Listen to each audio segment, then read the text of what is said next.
The Cigar Nerds Podcast. And welcome back to another Tactical Tuesday. As you can tell, I'm a man with a lot of baggage. Literally, I got a lot of fucking bags. Today's episode is all about the junk in my trunk, aka vehicle loadout. As you can tell, I maybe be a bit of a hoarder, but I'm going to walk you through all the bags that I kind of keep on me for various kind of activities and, show you what we got. And this is going to be a kind of a work in progress. I'm kind of just getting into the whole prepping game myself. So if you got any suggestions of what's missing from my setup that I might need to add or anything else, hit us up in the comments. Let us know. And with that, let's get on to our first bag.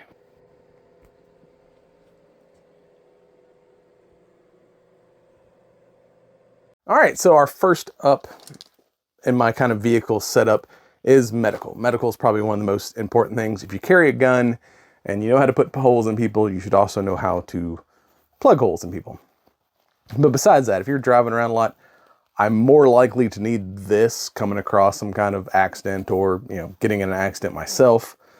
Way more than I'm using like the tactical gear that we'll talk about later on. So this is my vehicle med bag. It is a vehicle med bag made by, original SOE, Special Operations Equipment. This is their bag. On it, I have a CPR mask.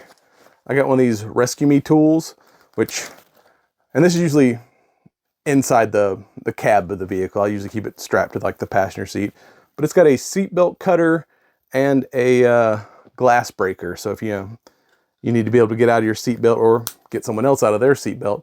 In this little black pack, I have a couple tourniquets. I got a rat's and a cat's.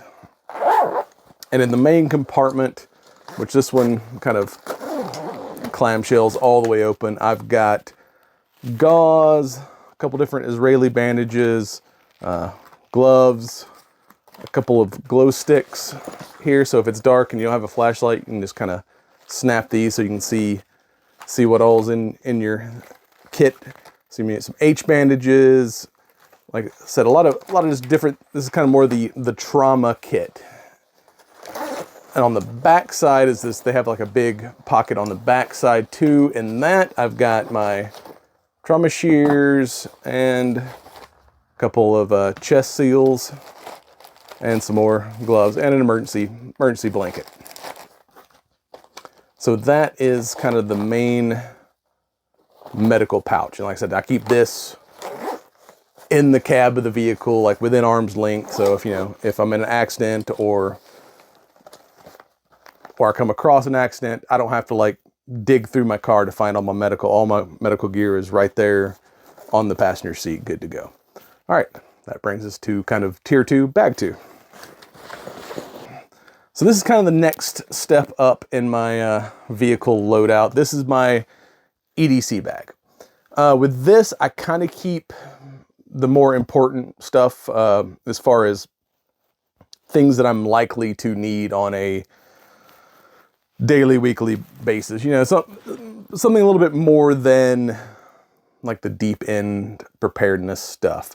So with this, I've got in this kind of main pouch, even more medical, but I also got, in this front pouch, got a couple notebooks, and a little kind of dust mask. But yeah, if you need to take notes if you come across anything, I got that there. And then, but in this kind of other front pouch, I keep another first aid kit, but this is more your standard boo-boo kit, a little bit of Advil, some Band-Aids, just for your kind of like your everyday hurts and aches, not so much trauma. And if you got trauma, another tourniquet. And more gloves. In this other front pocket, I've got a couple tools. I mean, I've got like a regular tool kit in the car, but so yeah, got just a multi-tool, fixed blade knife with a rescue whistle, some paracord, a couple pins, a couple Sharpies, and another flashlight. And a fire starter and bottle opener for some reason. I don't know. But hey, if you get wine, you may need a bottle opener. It's always good to have one handy. That as well, like there's a flashlight in this bag, but all this stuff you see here is kind of supplemental to my EDC. So I'm always carrying a gun, I'm always carrying a spare mag, I'm always carrying a flashlight, but 2 is 1, 1 is none. So always got a backup in my bag. And in the main compartment, just a shemagh. These things are, I mean, it's been cold around here. I've been using it as a scarf, but that's kind of good for a lot of things. Got a little rain poncho, some leather gloves, a headlamp. Also, if you need a flashlight, but you need to be hands-free. And since this, like I said, is a supplement to my EDC, I also carry extra magazines for my EDC. If you get into something and you need to replenish, there's extra mags in here for, whatever there's generic Glock mags, because usually I'm carrying at least some kind of Glock, so they'll work in pretty much all of my carry guns. And also, depending on, this one has like a CCW compartment with a kind of universal holster in the back. So if I want to carry sometimes depending on if I'm going to be away from the house for an extended period of time, I'll throw a secondary, like a backup gun in this bag, which I don't have one on it today, but that's another thing that kind of can get tossed in here as part of what I'm calling my EDC bag. All right, that brings us on to bag number 3. All right, and this brings us to bag number 3, which this one is kind of my least important. This is like the just in case bag. So I've got my medical bag, I've got my kind of EDC stuff that I might need on a semi-regular basis.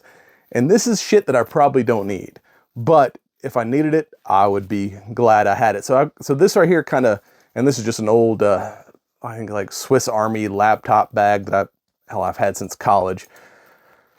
But I keep all the survival items that I might need on, let's say if I get stranded, my vehicle breaks down, or some kind of natural disaster while I'm out on the road and I can't immediately get home.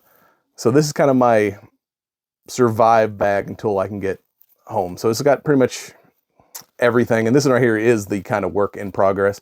Everything I need to kind of survive 24, 48, 72 hours on average. So on these, let me see all I got. All right, I've got a water purification, life straw, and a emergency shelter tack bivvy.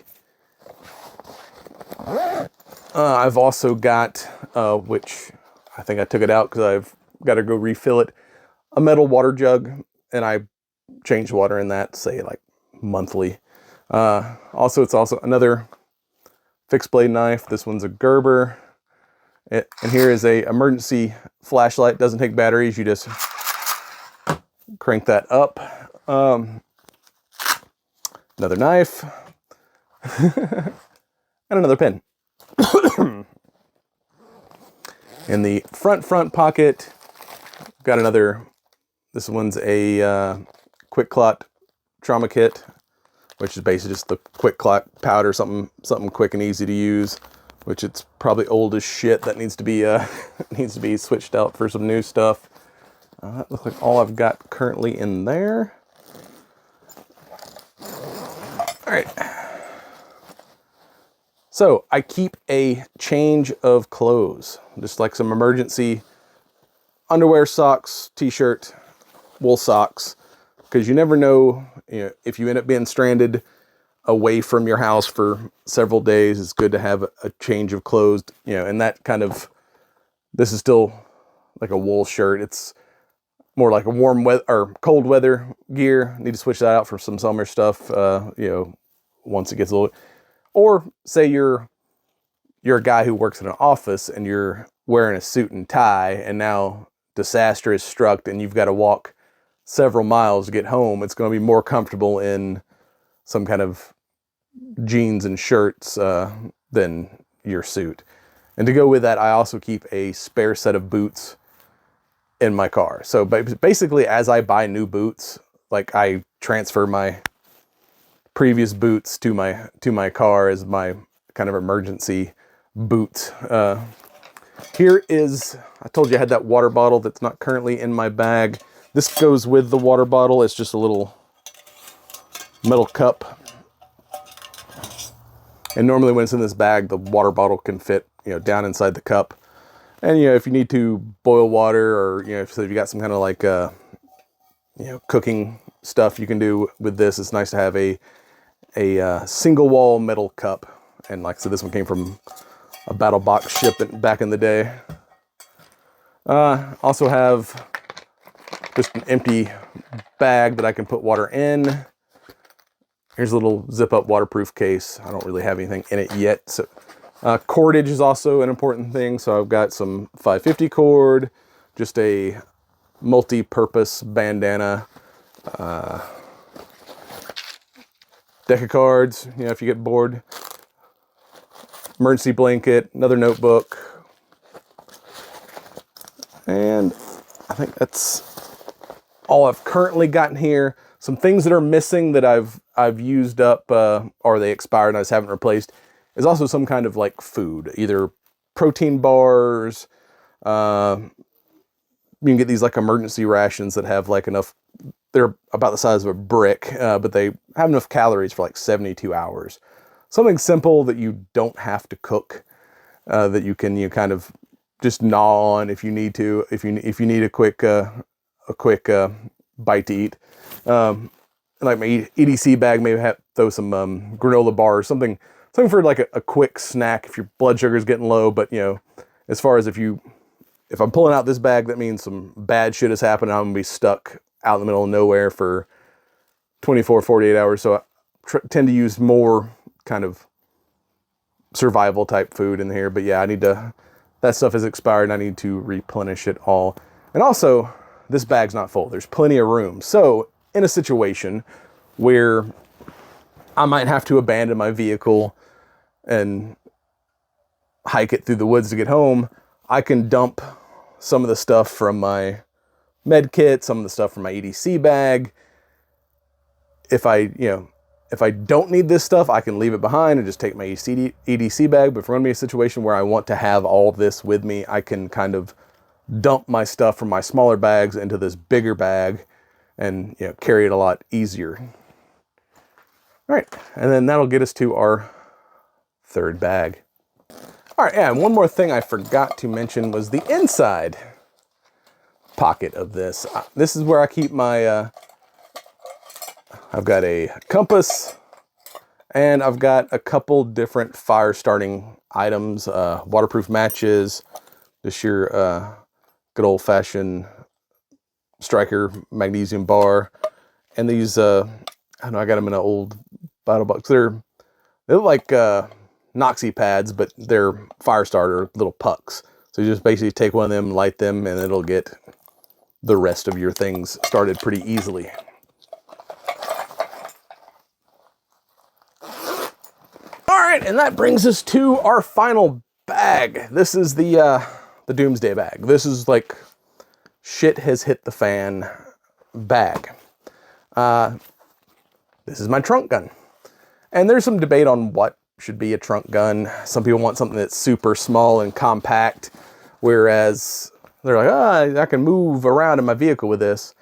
Well, the problem is, once you get out of your vehicle, and you should, your range, starts to get a lot longer than just inside your vehicle. So I want something that I can engage at a little bit longer distance, and it changes from day to day what I'm carrying. Like I said, this is kind of my current setup, but sometimes I carry a full-size rifle, sometimes I carry a folding stock AK, hell, sometimes I carry a shotgun. It just kind of depends on kind of the factors of where I'm going, how long I'm going to be gone, am I going someplace that someone breaking into my vehicle is a real risk? And in that case, I want to carry something cheap that I don't care if it gets stolen. So as far as running around town, well, let me start with this outer bag. And this is a old 511 bag, and it kind of looks like, it doesn't scream tactical that much. So if I wanted to kind of go low key, hell, this could be a tennis racket bag or something. It's not too flashy, and it doesn't look long enough to be like an actual rifle bag. So another knife, and this one's just ridiculously big, and I like it. That's the only reason, because I haven't figured out where to put it yet, because it is ridiculously big. And then I have this chest rig that I can pull out, throw on if I'm some kind of active shooter situation. I can just pull this out of my bag and go from covert to overt. This is also an SOE chest rig, so it'll hold 4 AK or AR mags, and it has this big utility pouch, which I have an IFAK in that. And in this compartment, I've got my 10.5 300 blackout. So yeah, this I said smart with the folding stock, short enough that I can fit it in the bag and not be too conspicuous, and it's long enough where I can engage targets farther out. And if I want to put a suppressor on it, make it quiet, it's with this 10.5 barrel and a suppressor on it, it's about the length of a full-size rifle, which is what I'm kind of used to. So yeah, and of course OD green paint job from King of Camo.